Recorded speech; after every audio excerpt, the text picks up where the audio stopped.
The Ask Allison topic tonight is about a submerged crane in the Providence River. We have all seen it for years, right? And after more than 5 years, the question is, when will it be gone? The good news is there's at least a goal in mind. Here's Allison Bologna. I was asked by several viewers about this. When is the crane finally going to go? Well, I found out its removal is a priority for the Department of Environmental Management, DEM. And the new director there tells me he hopes to have it out pretty soon. I asked, how soon? Take a listen. 5 years and counting. The sunken crane is still here, stuck in the Providence River. Oh, it has to be pulled out. And like the old drawbridge, it's not a pretty landscape. Frozen in time here on the east side. It doesn't serve a purpose, then remove it, get rid of it. Some tell me the crane is kind of becoming a landmark. Mike, are you getting sick of talking about it after all these years? I'm guessing maybe.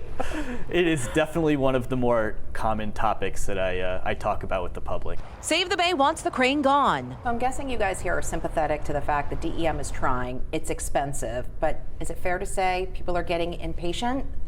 Based on the amount of calls and emails we get here at Save the Bay, I think people are impatient. It needs to come out. And that's what the head of DEM tells me he wants too. The headline to viewers is you want it gone. It's a priority here at DEM. Absolutely. To understand how we got here, we have to go back to 2017. In October, the already poorly maintained vessel sinks. 2018, the owner is ordered to remove it, but doesn't.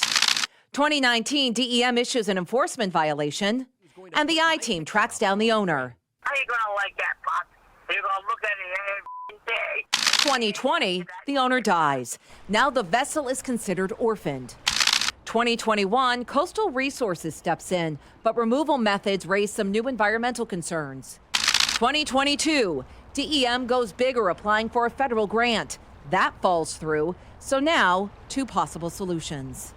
So salvage divers are the most expensive option, is my understanding. The other idea is to pull it up and out and dismantle it somewhere else. Can you use ARPA funding for something like that? Seems like ARPA dollars get spent everywhere. Well, we're looking at it.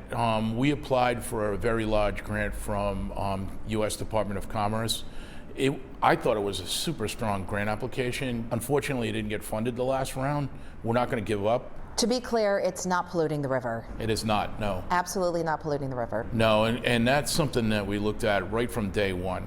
And we wanted to make sure that there was no oil release, no chemicals, and the other piece was the hazard to navigation. We didn't want it interfering with any other shipping traffic that goes on down there.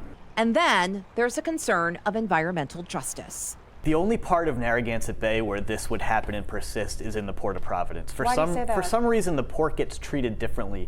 There's a perception that it's a dirty, nasty industrial area. And while industrial activities do take place there, it's subject to the same regulations and same environmental protections as the rest of the bay. So I asked the director. So it's not like Providence is being discriminated against when it comes to removing the crane? No, not at all. If you had a magic wand, when will it be out of there? I don't like to put deadlines out there, but oh, come on, I'm a reporter. But I'm hoping love deadlines. I'm hoping we could probably do it by next summer. Really? Yeah, I would like to do that. Okay. For the people we spoke with, It's an eyesore. the sooner, the better. Probably should be pulled out. So, next summer, Director Gray invites us to do that story when it happens. He, by the way, took over in 2022 after Janet Coit left for a federal job under former Rhode Island Governor Gina Raimondo, who is now the U.S. Commerce Secretary. For the I-Team, Allison Bologna, NBC 10 News. Hi, everyone. It's Mark Searles from NBC 10. Thanks for checking out the NBC 10 WJAR YouTube channel. Click the links on your screen for more stories from across southern New England. And don't forget, hit the subscribe button below and get notified anytime we post an update on YouTube. As always, thank you for turning to 10.